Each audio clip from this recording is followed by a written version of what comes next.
Welcome to the Respectful Divorce Podcast. If you're considering a divorce, it's important to know that you have options for how you divorce.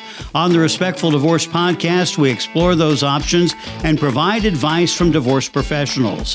I'm your host, Tim Crouch, and on today's edition of the Respectful Divorce Podcast, we're talking with members of the Collaborative Practice Institute of Michigan.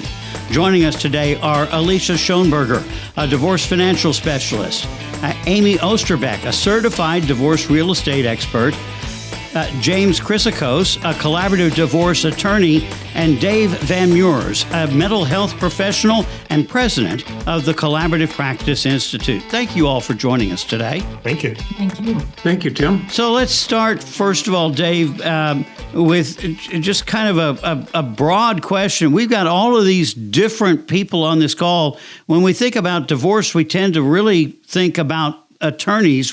Why are all these different people on the call? You're not an attorney. Why is it that you all are part of this discussion today? That goes exactly to the heart of why I love the collaborative process. Yes, we do have a bunch of people here, and I think that there is a wonderful part about that. We do have typically two attorneys, one for each party who is being divorced. But we also have other professionals that come in. Me as a neutral, sometimes referred to as a coach, but a mental health professional, where I can watch what's going on in the room. I can better understand where people are coming from, their concerns, their ideas for how they want to not only navigate the divorce process, but how they want to navigate their lives after the divorce. It could be as co-parents, it could be as co-grandparenting in some instances.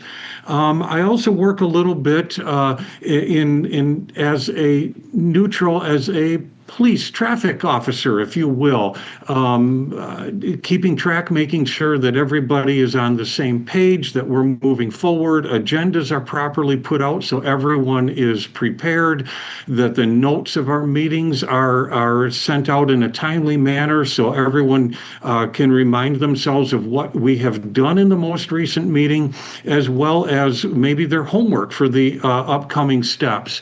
So it becomes quite orderly. I very much enjoy working with people like Alicia as a finance person, because often some of us are out of our depth, and we're all wise people, smart people, but we don't all have the expertise in the different areas. So sometimes Alicia can bring things like what we should do when we divide certain different types of retirement accounts that maybe the rest of us don't always know. I appreciate people like Amy that are in the group because sometimes they can bring things to the table that talk about when maybe we should list a house for sale, if we should list a house for sale, how that could maybe be structured. And of course, we could not do this without our attorneys like Jim that have a heart for this kind of a process where it is not litigated, it is collaborative, it is working together, where we all come around a table and try and come up with the best plan for everybody involved. So, Jim, let me turn to you as the attorney in a collaborative case, or as a divorce attorney in general. If you take the collaborative process out of the mix, what's it like to get a divorce in Michigan? Well, I would imagine it's very similar to other states in that you're going through the court litigation process, which is a very slow, sometimes excruciatingly slow, public process involving attorneys, judges. That's a big difference between collaborative and litigated cases, where in collaborative cases, we're making our own decisions with our clients, that is, are making their own decisions. When you're litigating in court outside of the collaborative process, you always have to tell the client, look, if we can't resolve this, the judge is going to make the decision. And sometimes you're under the gun. You have a hearing, and if you can't resolve it this morning or next Tuesday at mediation, the judge is going to get ready to start trial and tell you to call your first witness. That then is completely out of your control, the outcome. And that's scary for a lot of people. And it's very expensive. And then when it's over, it's still not over because somebody can go to the Court of Appeals and ask the Court of Appeals to look at what the judge did. So it's still, frankly, the majority of my practice, unfortunately, litigation. And my job is, like you said in the opening of this podcast, is to make sure people understand that they have an option other than what most attorneys out there are pushing them into, which is the litigation option. Yeah, and I guess one of the important parts of the collaborative process is there's a commitment not to go to court, right? That's right.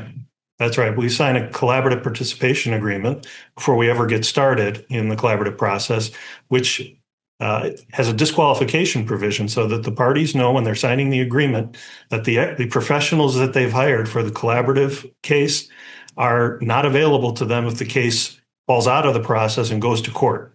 So they can go to court. We can never tell somebody you can't go to court and litigate this, but they do have to hire new professionals, a new professional team.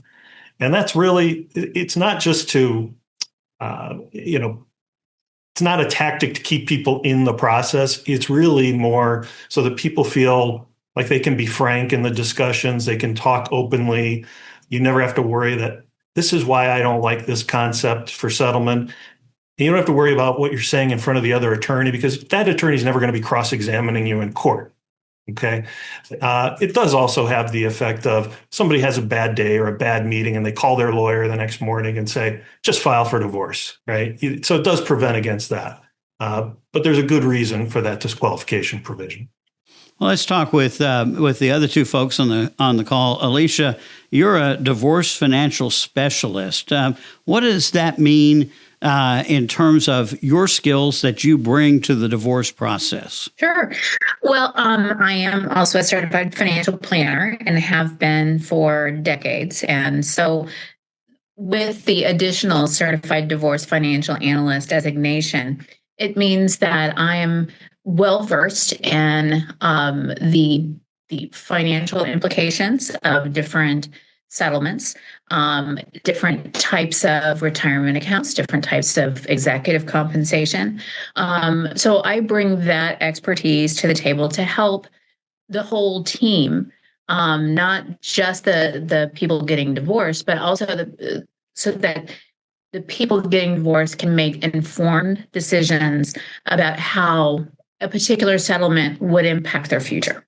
Well, and you are a neutral financial professional, so that you're really working with both sides to put the pieces together. Would that be a good way to say that? Absolutely. It's about clarity and empowering them to make decisions that because of the transparency. Yeah. So in the course of doing that, how do you go about that, and what are some of the kind of key pieces of your work in resolving those questions? Helping to resolve, because ultimately the clients are the ones who resolve it, right? Absolutely. One of the most important things I feel is meeting with the clients one-on-one to find out their priorities, and so that we can go in with a clear picture of what is most important to them, because it may be a situation where they both get their top priorities because they're different. One person may want to keep the house, almost at all costs. Another person may want to protect their pension. And so when we know what the priorities are, we can go into these discussions with, trying to get it where people are getting the life that they wanted to after the divorce, for their next chapter. Right. And then, Amy, you're a certified divorce real estate expert. Real estate is usually, I guess, the biggest financial piece that most people have in a case. What do you bring to the table as the real estate expert? Well, I have 22 years of experience in the field. I've also led offices for Keller Williams. I've coached agents as well. So when I meet with clients, it's completely different having my CDRE certification, my regular retail business, my processes are completely different than when I'm meeting with somebody who's going through a divorce, whether it is collaborative or in a full litigation. So we keep those processes separate and different because I am a third party neutral. I'm also trained to take the stand and testify as an expert witness if need be. However, with those processes and keeping everything simple, it helps to keep the emotion out of the piece, right? Because whether you're going through a divorce or not, selling a home is always a very emotional process to go through. So now you compile it with getting a divorce and finances on the top of it. So there's a lot of different components that come into play with that. I've talked with some other people who have similar kinds of work that they do to yours. And one of the things that they say, particularly in the collaborative process, is the sooner that they get involved, the sooner that some of these kinds of really important issues can kind of gain some clarity. Yes, on my tagline of even my emails, it says right before my name, please involve your third-party experts early, right? Because, attorneys are attorneys. They have to know enough with the component of law, right? And finances are one component, real estate's the other component. So some people think that, since we've been in such a good market for the last 10 to 12 years, that, it's easy to sell a house. It's not, right? There's a lot of pricing strategy and marketing strategy that goes into it. And having that timing conversation is so imperative because there are also some things and some repairs and deferred maintenance sometimes that sellers should make to a house to make it market ready that can make a profound impact on what they're netting from the equity of the sale. And those small key differences can really make a huge impact. Which then points to that whole question of what can you afford in terms of your new housing situation. Yeah, I'm having conversations with lenders immediately after meeting with the divorcing couple, if they haven't already. I feel like our Southeast Michigan pod is really good with communication between everybody. So a lot of times that lender's already had the conversation, so they know if they're purchasing, say, for instance, a couple's lived in their house and they bought it for $500,000 maybe 10 years ago, right? Well, that house has now gone up in appreciation and value, and they now may be living in $1 million neighborhood at a 2 or 3% interest rate, right? So now to keep that same lifestyle and purchase a new home at $1 million, you now have to tack in a new 6% plus interest rate, plus property taxes that have increased in value over the last 10 years.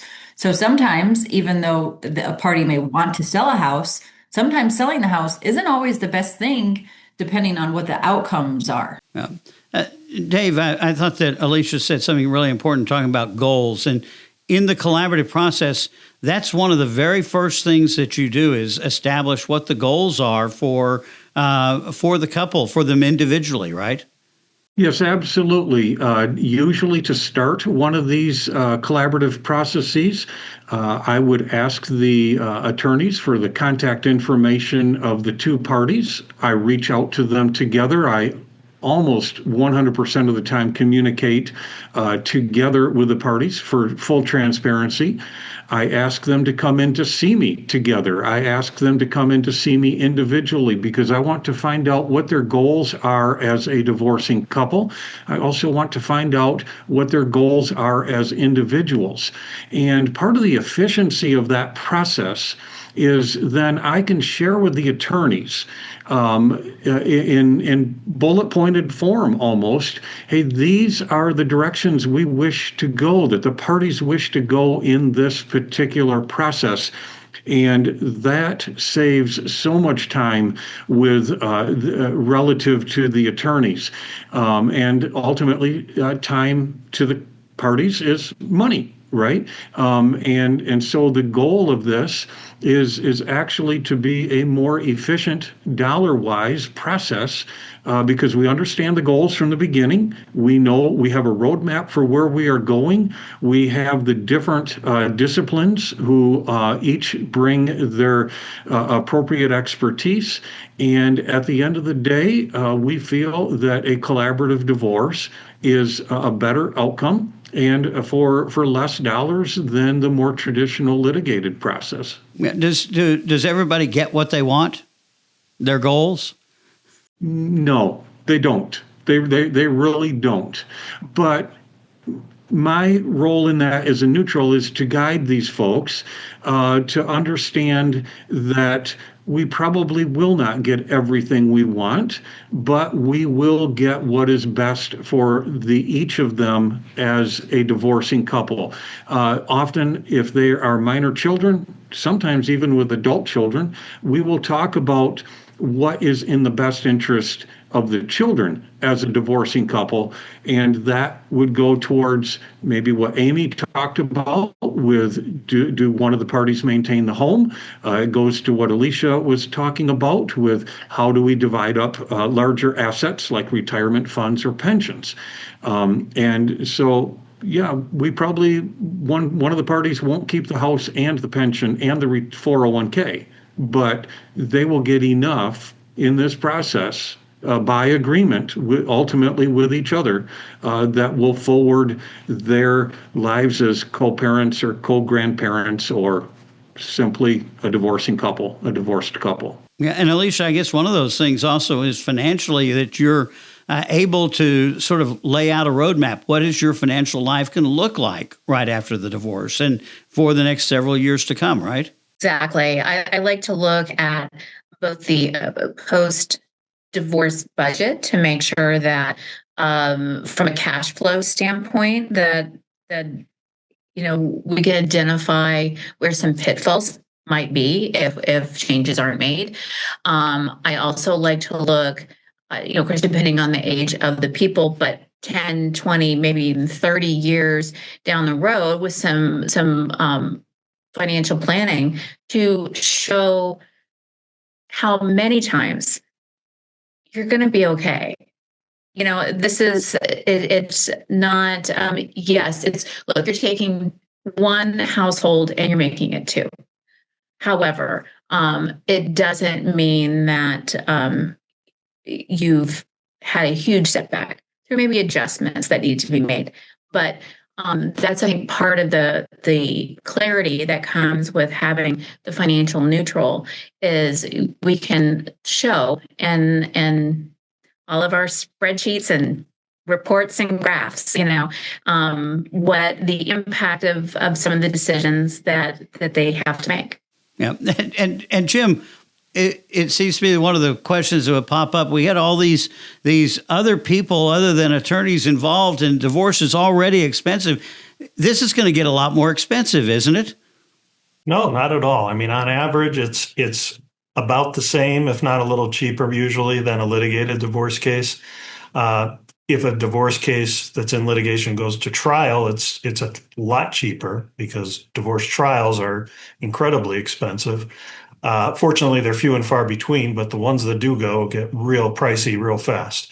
The reality is, and what I keep preaching to my clients who are thinking about collaborative or in collaborative is we're all about efficiency. You don't want two lawyers billing at the highest rate, intaking financial documents and putting together the marital balance sheet for you. That's something that's best done by the financial neutral who's going to charge you once to do it faster and better. When it comes to parenting issues, custody issues, is this something we can let a coach like Dave sit with the two of you, the two of you with him, try to work out a custody and parenting schedule, and maybe before we even have a full team meeting, you two have worked out all of the custody parenting aspects of the case. And so we really do want to delegate and allocate responsibilities to the person who can do it the best and the most efficient. And that results in cost savings generally. And Jim, what attracted you to the collaborative process? Why did you begin to want to practice in this area? I had heard about collaborative. I used to be at a firm that they had no interest in doing it at that time. Since they have changed their tune and they're now doing collaborative, but it was something just like mediation. It was very obvious to me early on that because so few divorce cases were going to trial, and yet we were preparing a lot of cases as though they were going to trial, that it just made sense to say, all right, let's put the litigation and trial prep and all that stuff that's so expensive for most people, and put that on the side here. And let's find another alternative way to get to the heart of the issue, get to a resolution a little more streamlined and a little quicker and hopefully cheaper. And collaborative fit that bill. Mediation does in a different way.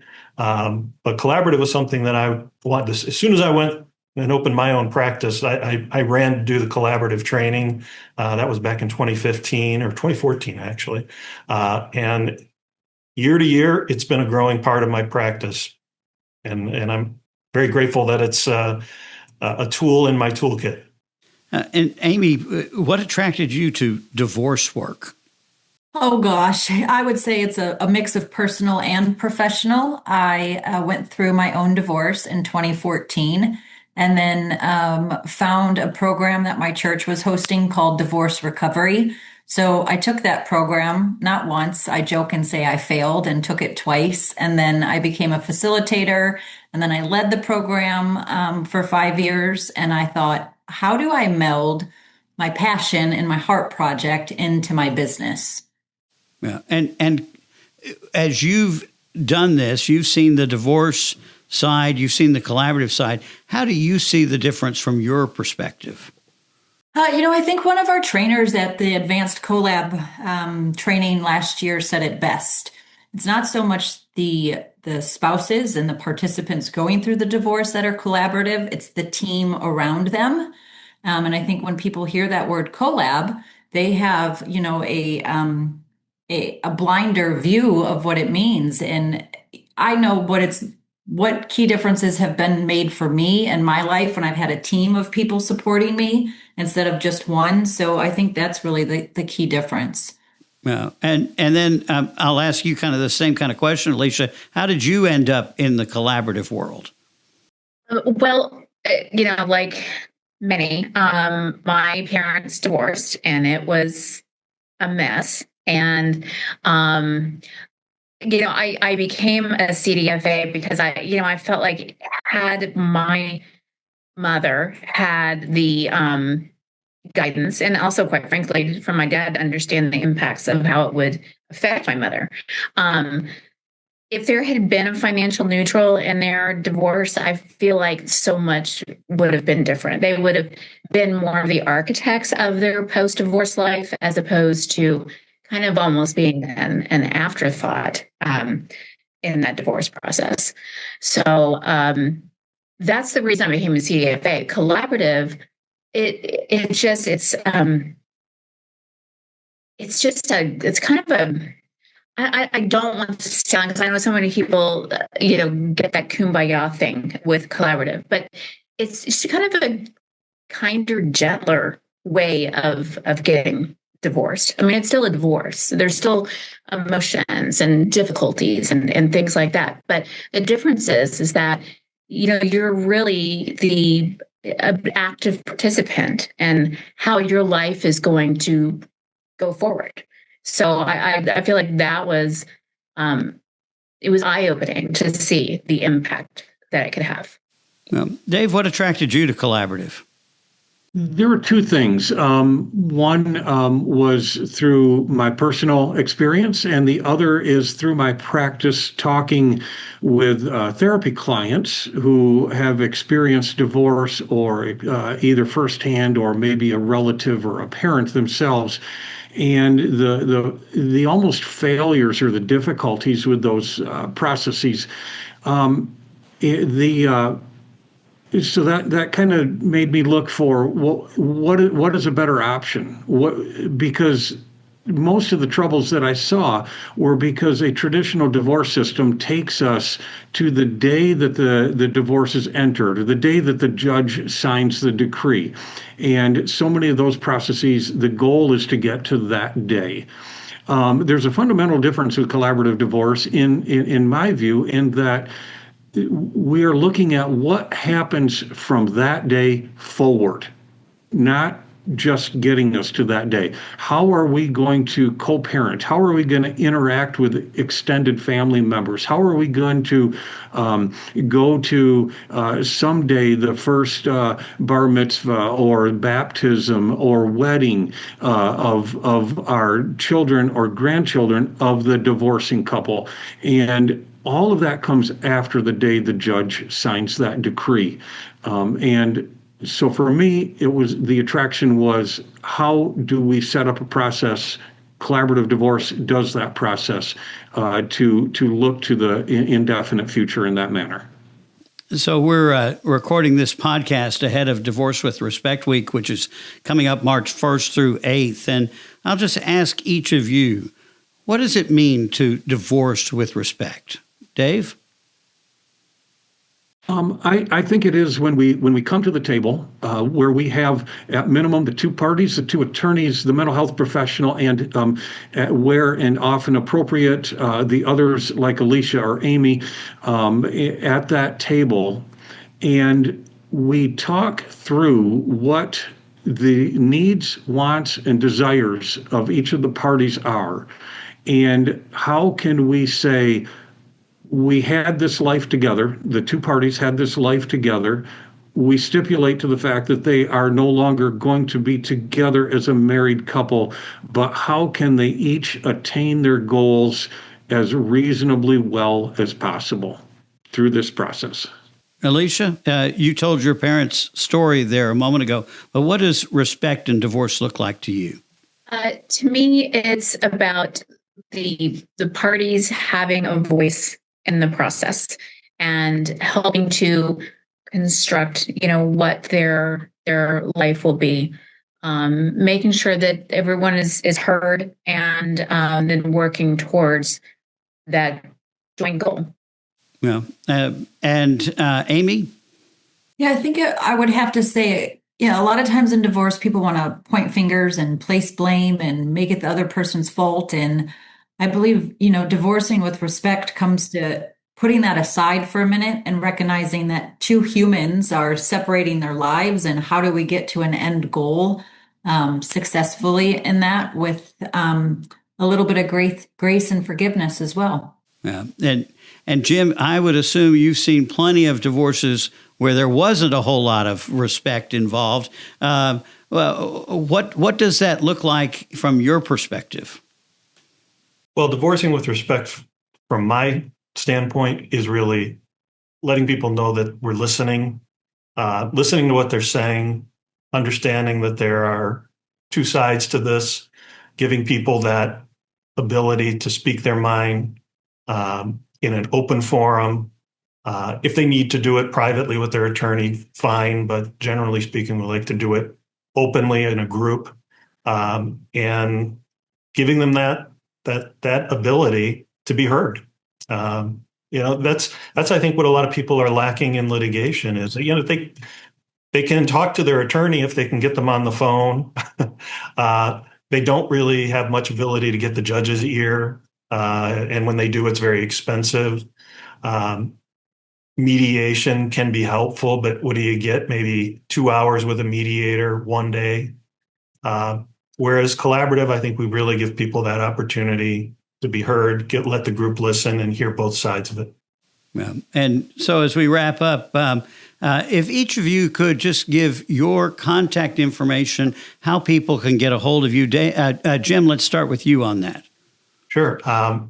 My phone number is 248-290-0515. I'm located in Bloomfield Hills, Michigan.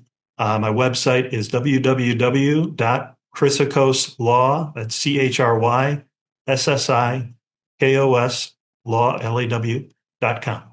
All right. And then, Amy, if someone wants to reach you, what's the best way to reach you? You can email me at amyo@kw.com. My phone number is area code 586-945-5323. And my website is amylynnhomes.com. All right. And Alicia? My email address is, I'll go with my website. My website is lilacdivorcesolutions.com, and it's actually spelled Lylac. My phone number is 313-889-4189. And then, Dave, I'm going to wrap up with you with your contact information, but also if you could say just a word about the Collaborative Practice Institute of Michigan. Sure. My phone, 616-260-9985. My email is Dave, DAVEVMCS @gmail.com. And the best place to find me on the web would be through our local Grand Rapids chapter of Collaborative Divorce at gentledivorce.com. As to a little bit about CPIM, it's a wonderful organization that brings together all different appropriate disciplines to divorce. We work diligently to provide training to our members that I believe has a direct impact on the quality of work that we provide for the divorcing parties. We're having, again, training this spring soon, and it offers opportunities as well for us to network across the state in ways that maybe in our smaller local circles, we cannot be quite as effective.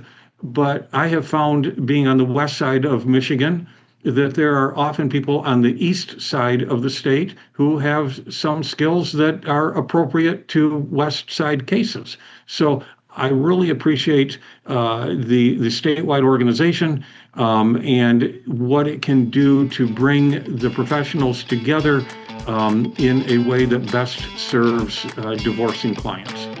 All right. Thank you all for joining us today. We're going to put the contact information in the show notes, along with a link to the website for the Collaborative Practice Institute of Michigan. This reminder that Divorce with Respect Week is coming up March 1st through 8th. You can talk with divorce professionals for free simply by going to divorcewithrespectweek.com. For more information, navigate to the Michigan section, and you can find a professional near you. That's once again divorcewithrespectweek.com. This is Tim Crouch reminding you that collaborative divorce is a better way to untie the knot.